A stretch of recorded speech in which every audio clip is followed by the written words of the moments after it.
الحمد لله نحمده ونستعينه ونستغفره ونؤمن به ونتوكل عليه ونعوذ بالله من شرور أنفسنا ومن سيئات أعمالنا من يهده الله فلا مضل له ومن يضلل فلا هادي له ونشهد أن لا إله إلا الله وحده لا شريك له ونشهد أن سيدنا وسندنا ونبينا ومولانا محمدا عبده ورسوله صلى الله تعالى عليه وعلى آله وأصحابه وبارك وسلم تسليما كثيرا أما بعد فأعوذ بالله من الشيطان الرجيم بسم الله الرحمن الرحيم ولتكملوا العدة ولتكبروا الله على ما هداكم ولعلكم تشكرون صدق الله العظيم وصدق رسوله النبي الكريم ونحن على ذلك لمن الشاهدين والشاكرين والحمد لله رب العالمين میرے قابل احترام بزرگوں محترم سامعین،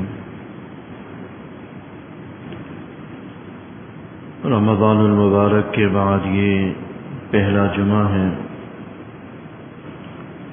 ماہ مبارک اپنی تمام تر برکتوں کے ساتھ، اپنی تمام تر رحمتوں کے ساتھ اور اپنی تمام تر روحانیت کے ساتھ رخصت ہو چکا ہے اور عید بھی گزر چکی ہے۔ شوال المکرم کا یہ مہینہ اور رمضان کے بعد کا یہ پہلا جمعہ ہے۔ رمضان کے بعد بقیہ 11 مہینے ہم نے کیسے گزارنے ہیں اور رمضان کے بعد کی ہماری زندگی کیسے گزرے۔ رمضان میں جو معمولات، جو اعمال ہم نے جن کا اہتمام کیا، کیا وہ صرف رمضان کے ساتھ ہی خاص تھے یا رمضان کے بعد بھی ان معمولات کو، ان اعمال کو، ان عبادات کو اختیار کرنے کی ضرورت ہے؟ تو رمضان کے بعد کی ہماری زندگی کیسے ہو، رمضان کے بعد کے ہمارے معمولات کیسے ہوں، یہ ہم سب کے علم میں ہونا چاہیے کہ جو ماہ مبارک تھا، رمضان کا جو مہینہ تھا، یہ ایک تربیتی مہینہ تھا، جس مہینے کے اندر اللہ جل شانہ نے ہماری کچھ تربیت کی، ہمیں کچھ اعمال دیے، کچھ عبادات لازم کی، کچھ پابندیاں ہم پر لگائی گئی، کچھ حلال چیزیں ہم سے منع کر دی گئیں، کچھ زائد عبادات کو ہم پر لاگو کیا گیا، اور پھر اس کے ساتھ ساتھ اس ماہ مبارک کی برکتوں سے، اس ماہ مبارک کی وسیلے سے اللہ نے دلوں کے اندر بھی اچھے جذبات پیدا کر دیے، جس سے بکثرت لوگ عبادات کی طرف مائل بھی ہوئے، گناہوں کا تنفر بھی لوگوں کے دلوں میں پیدا ہوا، شیاطین کو قید کر دیا گیا، کئی طرح کے وسائل، کئی طرح کے اسباب آدمی کو، انسان کو، ایمان والوں کو فراہم کیے گئے تاکہ اس ایک مہینے کے اندر وہ اس تربیتی کورس کو سیکھ لے اور اس کے مطابق اپنی طبیعت کو بنا لیں، اس کے مطابق اپنے معمولات کو بنا لیں۔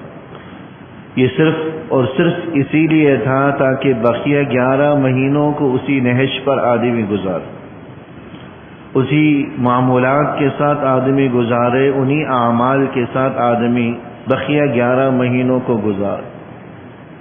رمضان المبارک کا قرآن کریم نے مقصد جو بتلایا ہم اور آپ کے علم میں ہوگا کہ یا ایھا الذین آمنوا کتب علیکم الصیام کما کتب علی الذین من قبلکم لعلکم تتقون، اے لوگوں آپ پر روزے فرض کیے گئے جس طرح کے پچھلے لوگوں پر فرض کیے گئے۔ یہ کیوں فرض کیے گئے؟ اس کا مقصد کیا تھا؟ یہ اللہ جل شانہ نے کس غرض اور کس مقصد سے ہم پر لازم کیے؟ لعلکم تتقون، تاکہ تم تقوی حاصل کرو۔ یہ رمضان کے روزوں کا مقصد تھا، یا یوں کہہ لیں کہ ایک جو تربیتی کورس اللہ نے ہمیں رمضان کی شکل میں عطا کیا تھا، اس تربیتی کورس کا نتیجہ تقوی کا حصول، تاکہ تمہاری زندگیوں میں تقوی پیدا ہو جائے، تم تقوی والے بن جاؤ، متقی بن جاؤ۔ تقوی کس چیز کو کہتے ہیں؟ اگر آسان لفظوں میں کہا جائے کہ تقوی تو پورا ہی دین ہے میرے دوست۔ جن چیزوں کے کرنے کا اللہ جل شانہ نے حکم دیا ان کا اہتمام کرنا، جن چیزوں سے منع کیا ان سے اجتناب کرنا، اسی چیز کو تقوی کہتے ہیں۔ جن چیزوں کے کرنے کا اللہ جل شانہ نے حکم دیا ان کا اہتمام کرنا، عبادات کا حکم ہے، نمازوں کا، روزوں کا، زکوٰۃ کا، حج کا، تسبیح تلاوت کا، ذکر و اذکار کا، نیک اعمال کا، ان چیزوں کا اللہ جل شانہ نے حکم دیا، ان کو اختیار کرنا، ان کا معمول بنانا۔ جن چیزوں سے اللہ نے منع کیا، گناہوں سے منع کیا، نگاہوں کے غلط استعمال سے منع کیا، زبان کے غلط استعمال سے منع کیا، اللہ جل شانہ اور اس کو کے رسول کو ناراض کرنے والی چیزوں سے، معمولات سے منع کیا، نماز چھوڑنے سے منع کیا، ان سے اجتناب کرنے کا نام تقوی۔ تو اللہ جل شانہ کی طرف سے عائد کردہ فرائض اور منع کردہ نواہی، ان دونوں کو اپنی زندگیوں کا حصہ بنانے کا نام تقوی ہے، اور رمضان کے روزوں کا مقصد صرف اسی بات کو حاصل کرنا تھا۔ اسی چیز کی پورے مہینے کے اندر ہمیں مشق کروائی۔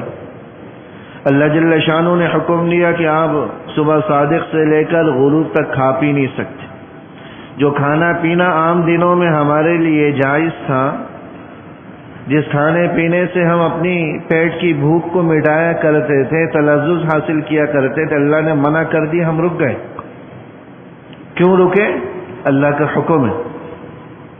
اللہ کا حکم ہے کہ آپ صبح صادق سے لے کر غروب تک، مغرب تک آپ کھا پی نہیں سکتے۔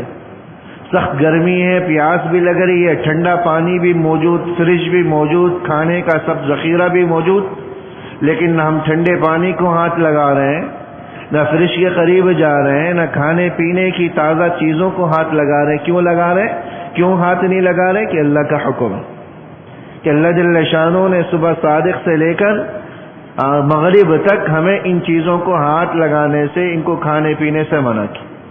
اللہ کے حکم پر ہم عمل کرتے ہوئے بھوکے پیاسے رہ رہے، ان چیزوں کو چھوڑ۔ اس چیز کی مشق کروائی کہ دیکھو اصل ہے اللہ کا حکم۔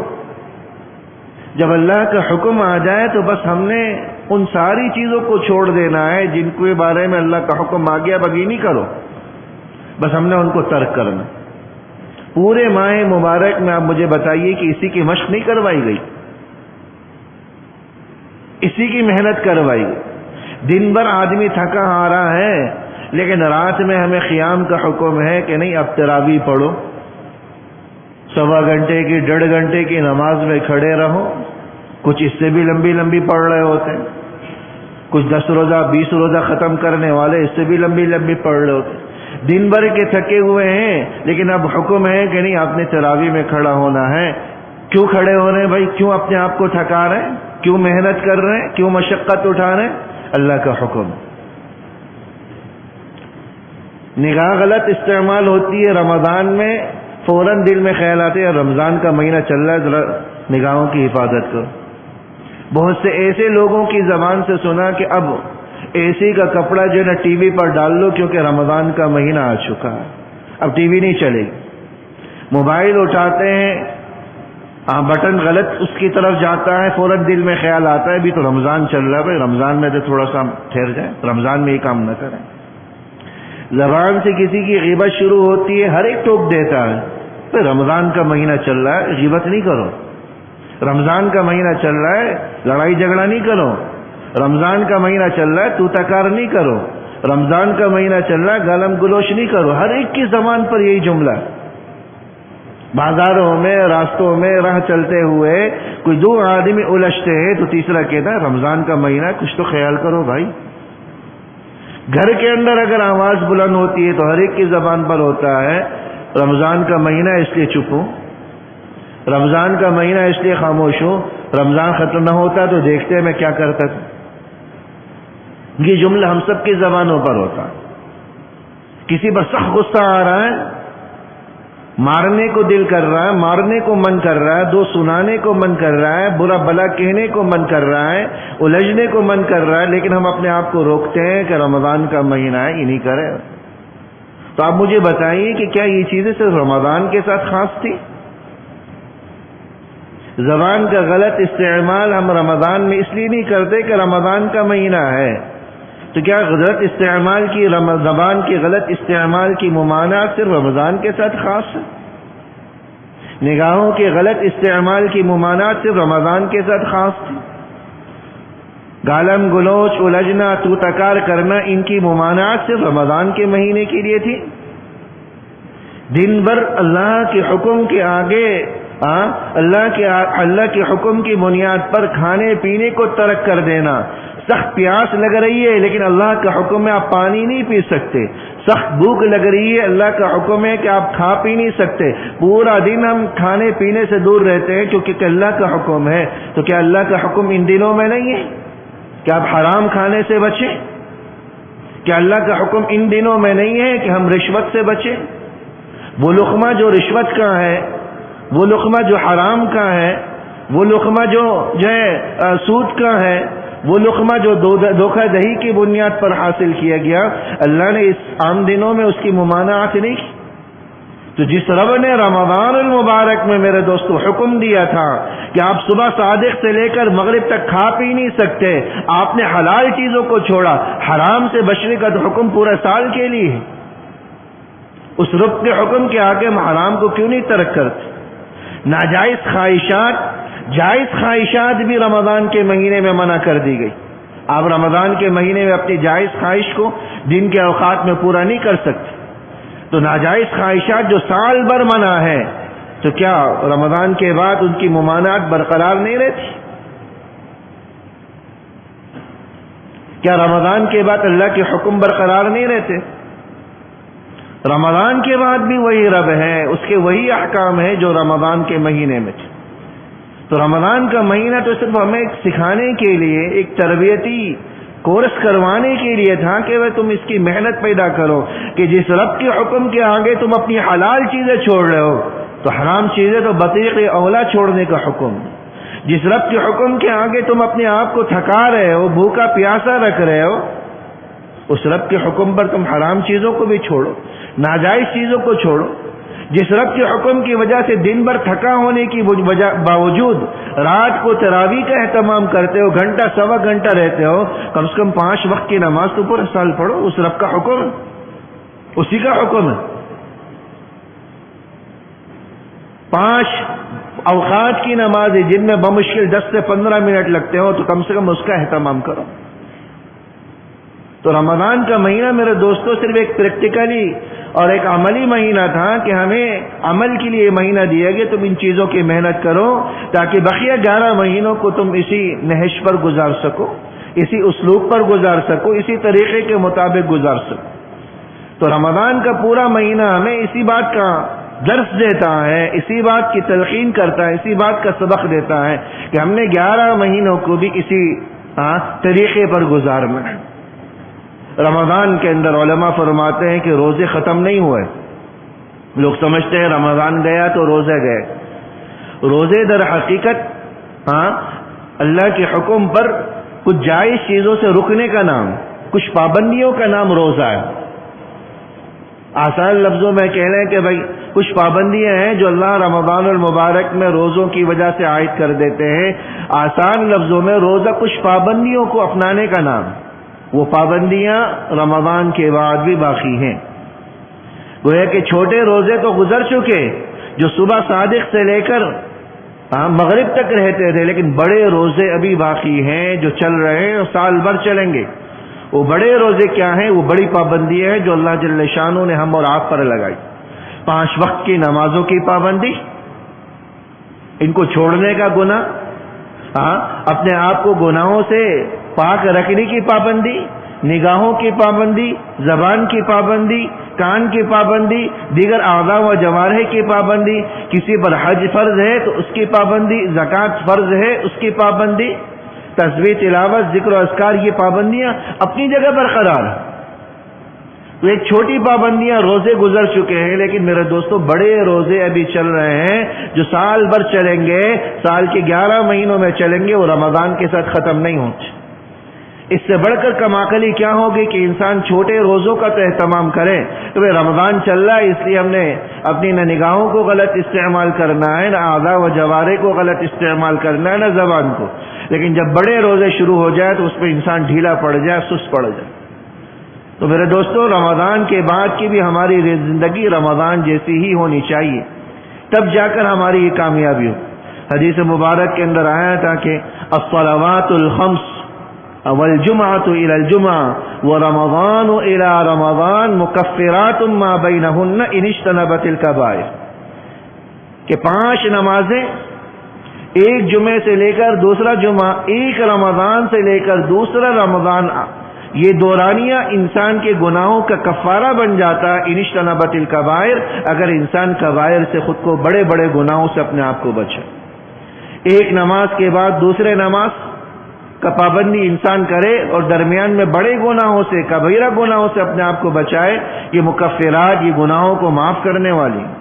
الجمعۃ الی الجمعہ، ایک جمعے کی نماز سے لے کر دوسرے جمعے کی نماز تک، درمیان میں جتنا دورانیہ ہے، ان دونوں نمازوں کا اہتمام یہ درمیان کی گناہوں کو دھو دیتا ہے، بشرطے کہ انسان کبیرہ گناہوں سے اپنے آپ کو بچاتا رہے۔ وَرَمَضَانُ إِلَى رَمَضَانَ، ایک رمضان سے لے کر دوسرے رمضان تک یہ انسان کے گناہوں کا کفارہ ہو جاتا ہے۔ ان اجتنبت الکبائر، بشرطے کہ آدمی بڑے بڑے گناہوں سے بچے، کبیرہ گناہوں سے اپنے آپ کو بچائیں۔ یہ رمضان بقیہ گناہوں کو خود دھو دے گا، خود مٹا دے گا۔ رمضان کے بعد کی زندگی انسان کی ایسی ہوتی ہے جیسا کہ وہ آج ماں کے پیٹ سے پیدا۔ تو اللہ جل شانہ نے ایک تربیتی کورس ہمیں عطا کیا تھا رمضان المبارک کی شکل میں، اس میں کچھ پابندیاں لگائی، کچھ احکام ہم پر لگائے، کچھ ذمہ داریاں ہم پر لگائی۔